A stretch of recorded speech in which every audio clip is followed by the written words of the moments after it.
का स्वागत है। बढ़ते अगली खबर की तरफ, जहां पर क्रिसमस पर ठिठुरेगा आधा भारत।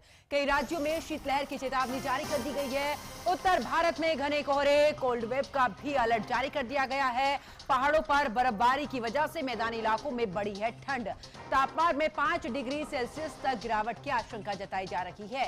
3 से 4 दिन तक यहां पर कुछ इसी तरीके की स्थिति रहेगी, यानी कि ठंडी हवाएं चलेंगी। यूपी बिहार में 8वीं तक के स्कूल फिलहाल बंद कर दिए गए हैं, तो कई राज्यों में शीतलहर की चेतावनी जारी कर दी गई है। आपको बता दें कि उत्तर भारत में घने कोहरे को लेकर अलर्ट जारी किया गया है। पहाड़ों पर बर्फबारी की वजह से मैदानी क्षेत्रों में इसका सीधा असर देखने को मिल रहा है, जहां पर घना कोहरा, इसके साथ ही शीतलहर चल रही है। ऐसे में बिहार, उत्तर प्रदेश की बात करें तो 8वीं तक के जो स्कूल हैं उन्हें बंद कर दिया गया है। अगले आदेश तक के ये सभी स्कूल्स बंद रहेंगे। ठंड का असर जो है वो देखने को मिल रहा है। आपको बता दें कि कई ऐसी जगह जहां पर घना कोहरा छाया हुआ है, जो विजिबिलिटी है एकदम शून्य हो चुकी है। ऐसे में शीतलहर की वजह से भी ठिठुरन अब बढ़ चुकी है। तो क्रिसमस पर लगभग आधा भारत जो है वो ठिठुरन की चपेट में रहेगा, यानी कि ठंड जो है, तापमान में गिरावट दर्ज की जाएगी। ये ऐसी संभावना भी मौसम विभाग की तरफ से जताई गई है। तो कुल मिलाकर टेम्परेचर भी गिर सकता है, ऐसी भी संभावना जताई गई है, क्योंकि लगातार जिस तरीके से ठिठुरन बढ़ रही है, पहाड़ों पर बर्फबारी हो रही है, तो मैदान क्षेत्रों में भी इसका असर देखने को मिल रहा है, जहां पर तापमान में गिरावट दर्ज की गई है। तो आपको बता दें कि 3 से 4 दिन तक फिलहाल अब भी हालात कुछ इसी तरीके के रहने वाले हैं। तो देश भर में कड़ाके की ठंड ने अपना शिकंजा कसना शुरू कर दिया है। उत्तर भारत से लेकर पूर्वी भारत के राज्यों तक जनजीवन की अगर बात करें तो यहां पर ठिठुरन, घना कोहरे की चपेट में लोग हैं।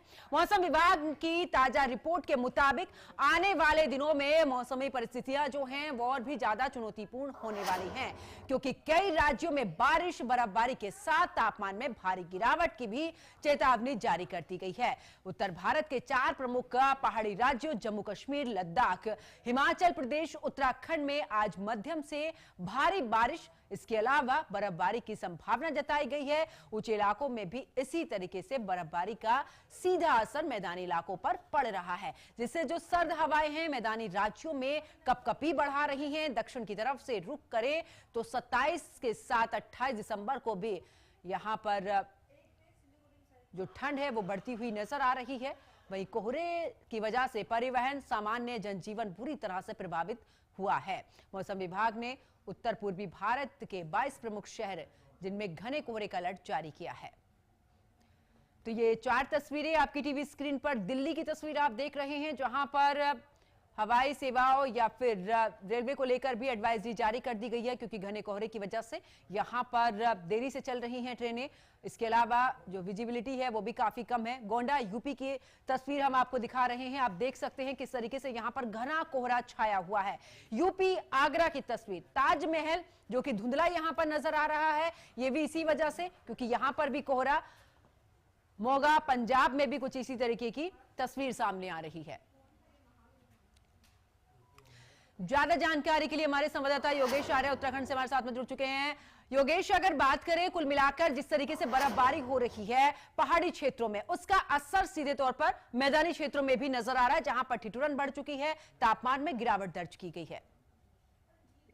हाँ बिल्कुल पंकज, जिस तरह से देखा जाए कि लगातार जो पहाड़ी इलाके हैं उनमें लगातार बर्फबारी जो है वो देखने को मिल रही है, और इसका असर सीधे तौर पर मैदानी इलाकों में देखने को मिलता है। और निश्चित तौर पर जिस तरह से मौसम विज्ञान केंद्र की ओर से लगातार जो है कोहरे को लेकर येलो अलर्ट जारी किया जा रहा है। ऐसे अगर उत्तराखंड की हम बात कर लें तो 6 जिले ऐसे हैं जिनको लेकर के अलर्ट जारी किया गया है, चाहे उसमें देहरादून की बात की जाए, चाहे उसमें हरिद्वार की बात की जाए, उधमसिंह नगर की बात की जाए, चौहान क्षेत्र की बात की जाए। तो ऐसे इलाके हैं जहां पर ये कहा जा रहा है कि इनमें जो है आपको जो है कोहरा देखने को मिलेगा। पौड़ी जिला भी इसमें शामिल है। तो निश्चित तौर पर इन इलाकों में जो है थोड़ी सी सावधानी बरतने के लिए मौसम विज्ञान केंद्र की ओर से लगातार अलर्ट जो है वो जारी किया जा रहा है। सावधानी से किस तरह से वाहन चालकों को चलना है, क्योंकि अगर देखा जाए तो सुबह और शाम जो है कहीं ना कहीं विजिबिलिटी जो है वो कम हो जा रही है, जिसकी वजह से जो है कहीं ना कहीं मुश्किलों का सामना जो है वो जो करना है वो पड़ रहा है राहगीरों को। और ऐसे में देखा जाए तो वाहन चालक जो है उनकी असर बढ़ ही रहा है। इसके साथ साथ अगर रेलवे की बात करें तो वो भी इसका असर पड़ रहा है।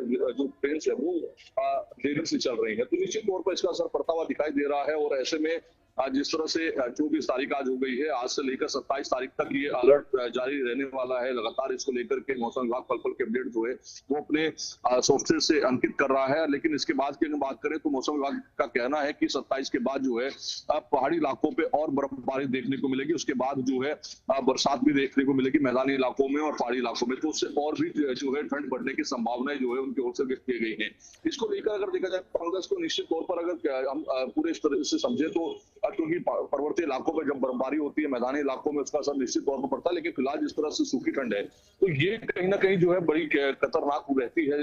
डॉक्टर्स की अगर इसमें माने तो डॉक्टर्स पूरी तरह से सलाह देते हैं कि जो बच्चे हैं वो घरों पर रहें, बुजुर्ग भी थोड़ी सावधानी बरतें, और खास तौर पर जो हार्ट के मरीज हैं उनको काफी सावधानी बरतने की आवश्यकता है।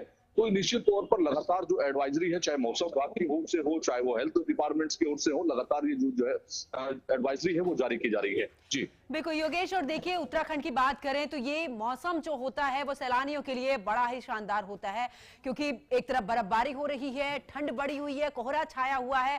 ऐसे में उन सफेद चादर, उन हसीन वादियों को देखने के लिए सैलानी वहां पर पहुंचते हैं। फिलहाल उत्तराखंड में किस तरीके की तैयारियां नजर आ रही हैं? व्यापारियों में जो व्यवसाय वहां पर कर रहे हैं उनमें किस तरीके की खुशी वहां पर नजर आ रही है? बिल्कुल, देखिए पर्यटकों के अगर दृष्टिकोण से देखा जाए तो पूरा जो है व्यवस्थाएं जो है वो चाक चौबंद कर ली गई हैं। 20 तारीख से ये व्यवस्थाओं को लागू किया गया था। रूट डाइवर्ट उसके लिए किया गया था देहरादून के अंदर, क्योंकि देहरादून से ही सैलानियों का आना जो है वो प्रारंभ हो जाता है। उधम सिंह नगर में रूट डाइवर्ट किया गया, हरिद्वार में रूट डाइवर्ट किया गया, ऋषिकेश के अंदर जो है कई इलाकों में जो है जाम की समस्या है तो वनवेज को घोषित किया गया। तो देखा जाए तो क्योंकि अगर पर्वतीय इलाकों पर मसूरी की बात कर ली जाए, चक्राता की बात कर ली जाए, ओली की बात कर ली जाए, तो यहाँ से लोग बड़ी तादाद में वहां पहुंचते हैं। और ऐसे में वहां की व्यवस्थाओं को दुरुस्त करने के लिए बड़ी चुनौती शासन प्रशासन के सामने रहती है। लेकिन उनको लेकर रूट डाइवर्ट और इसके साथ साथ रूट डाइवर्ट किस तरह से किया गया है उसको गूगल मैप पर भी अंकित कराया गया है, ताकि लोगों को किसी प्रकार की परेशानियों का सामना ना करना पड़े। तो निश्चित तौर पर जो है सैलानियों का आना शुरू हो गया है। पहाड़ी इलाकों में बर्फबारी हो रही है और नए साल बिल्कुल। का और आगाज योगेश जैसे देखिए, ही क्योंकि अब क्रिसमस का सेलिब्रेशन मनाने के लिए लोग पहुंच रहे हैं, दूसरी तरफ नया साल यानी कि नववर्ष की शुरुआत हो जाएगी, उसको लेकर भी वहां पर तमाम तैयारियां की जा रही हैं। कितनी बड़ी संख्या में लोग पहुंच रहे हैं? क्योंकि अगर देखा जाए तो उत्तराखंड पुलिस के लिए भी ये बड़ी चुनौती है, क्योंकि बड़ी संख्या में सैलानी इस समय पर, और दूसरी तरफ मौसम की मार भी झेलने को यहां पर देखने को मिल रही है। देखिए, इसके लिए पूरी प्लानिंग जो है वो पुलिस प्रशासन ने भी की है। हेडक्वार्टर्स में इसको लेकर के मीटिंग हुई थी, उसमें साफ तौर पर निर्देशित किया गया था पुलिस व्यवस्था जो है वो चाक चौबंद रखी जाए, रात में ड्रिंक एंड ड्राइव कोई ना करे, इसको लेकर के पूरी व्यवस्था रखी जाए। हुड़दंग करने वालों पर किस तरह से सख्ती से पेश आना है, उसके लिए किस तरह की प्लानिंग करनी है, वो पूरी तरह से। और पिछले वर्षों की जो चुनौतियां रही है उसको पूरी तरह से पुलिस प्रशासन ने पूरा ध्यान में रखा है। कहाँ कहाँ पर पुलिस व्यवस्था जो है चाक चौबंद रखनी है, डाइवर्ट कैसे करना है, पार्किंग की व्यवस्था कैसे करानी है, 100% पार्किंग जो है वो लागू रहे, उस पर जो है उस पर ध्यान देने की आवश्यकता है, उस पर काम करने की आवश्यकता है, वो भी कहा गया था। तो निश्चित तौर पर प्रशासन जो है पूरी तरह से इसके पूरा मैप बना चुका है और उस पर काम करने के लिए पुलिस की ड्यूटी जो है वो समझा दी गई है। और जिस तरह से क्रिसमस से लेकर नए वर्ष तक जो है सैलानियों का आना शुरू हो जाएगा और बड़ी तादाद में जो है मसूरी और चक्राता इधर का रुख जो है सैलानी करेंगे, तो निश्चित तौर पर उनको इसका लुत्फ भी रहेगा। लेकिन साफ तौर पर गाइडलाइंस ये भी है कि अगर कोई उद्दंग करता नजर आता है तो सख्ती से पुलिस उस पर पेश आएगी। हालांकि अगर पर्यटक वहां पर बड़ी संख्या में आते हैं तो ये उत्तराखंड के लिए बहुत अच्छी बात है, पर्यटकों के लिए अच्छी बात है, इसके साथ साथ वहाँ के रोजगार के लिए बहुत अच्छी बात है। जो व्यापारी जो है उम्मीद लगाए बैठते हैं कि नए साल पर जो है का व्यापार अच्छा होगा, सैलानी आएंगे, तो निश्चित तौर पर तमाम व्यवस्थाएं हैं और उसको लेकर के प्लानिंग जो है वो लगातार जो है की जा रही है। समय समय पर जो है दिशा निर्देश जो है वो शीर्ष अधिकारियों की ओर से भी दिए जा रहे हैं। जी योगेश, क्योंकि देखिए शीतकालीन यात्रा भी समय पर उत्तराखंड में एक बड़ा, अगर हम पर्यटन की दृष्टि से देखें या फिर व्यवसाय की दृष्टि से देखें तो शीतकालीन यात्रा का भी बड़ा महत्व रहता है। ऐसे में एक तरफ तो मौसम की मार इस तरीके से कि घना कोहरा छाया हुआ है, क्या वहां पर दिक्कतें हो सकती हैं या फिर ये मौसम जो है वो किसी भी तरीके से रुकावट नहीं डाल सकता है शीतकालीन यात्रा को लेकर?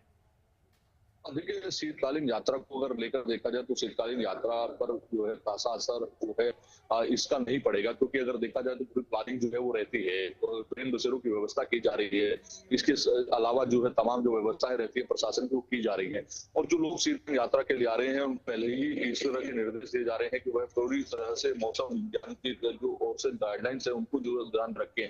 पूर्व में जो दवाइयां ली जा रही हैं उनको अपने साथ लेकर पहुंचे, ताकि किसी प्रकार की परेशानियों का आपको सामना न करना पड़े।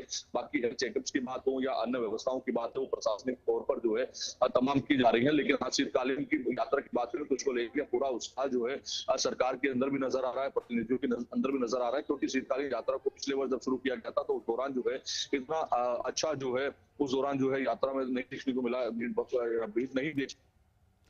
बिल्कुल, बहुत बहुत शुक्रिया योगेश हमारे साथ जुड़ने के लिए, तमाम जानकारी साझा करने के लिए। गुलमर्ग की तस्वीरें भी हम आपको दिखा रहे हैं, जम्मू कश्मीर की, जहां पर आप देखिए बर्फबारी यहां पर हुई है। जो सैलानी हैं वो यहां पर पहुंचे हैं, कितना यहां पर ये खूबसूरत नजारा देखने को मिल रहा है।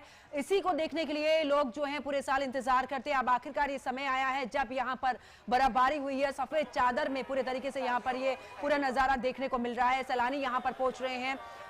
जब जिस समय पर पहलगाम में हमला हुआ था उसके बाद पर्यटन की दृष्टि से अगर देखा जाए तो इसको लेकर कहा जा रहा था कि आखिरकार यहाँ पर अब पर्यटन नहीं होगा, जो पर्यटक हैं वो यहाँ नहीं पहुंचेंगे। लेकिन कुदरत की तस्वीर अपने आप में बहुत कुछ बयां कर रही है कि आखिरकार कुदरत ने जिस तरीके से ये वादियां यहाँ पर एक बार फिर से संजो दी है, उसको देखने के लिए बड़ी संख्या में लोग यहाँ पर पहुंच रहे हैं। हालांकि जो सुरक्षा व्यवस्था है वो भी चाक चौबंद यहाँ पर की गई है कि आखिरकार अब आने वाले समय में इस तरीके के जो हमले हैं वो ना हो। अब चलिए आगे बात करते हैं, जहां पर गुलमर्ग, सोनमर्ग जैसे कश्मीर के प्रसिद्ध पर्यटन जो स्थल है, वहां पर बर्फ की सफेद चादर से पूरी तरह से ये ढके हुए नजर आ रहे हैं। गुलमर्ग में ताजा बर्फबारी ने इसको जन्नत बना दिया है। विंटर वंडरलैंड में भी इसे बदल दिया है, जिससे कि सैलानियों के चेहरे खिल उठे हैं। गुलमर्ग में बर्फ के बीच सैलानी अटखेलियां करते हुए नजर आ रहे हैं। आपको बता दें कि काफी भीड़ यहां पर देखने को मिल रही है। पर्यटक बर्फ में कई तरीके की एक्टिविटी कर रहे हैं। 30 दिसंबर तक यानी कि 30 दिसंबर से 1 जनवरी तक फिर से बर्फबारी का दौर यहां पर शुरू होगा। ऐसे में जो लोग न्यू ईयर मनाने आ रहे हैं वो फ्रेश स्नोफॉल का मजा भी यहां पर ले सकते हैं, यहां पर आनंद उठा सकते हैं। आपको बता दें कि इसको लेकर भी मौसम विभाग ने अब ये साफ कहा है कि 1 जनवरी तक यहां पर बर्फबारी हो सकती है। फिलहाल यह रुकते एक छोटे से ब्रेक के लिए, ब्रेक के बाद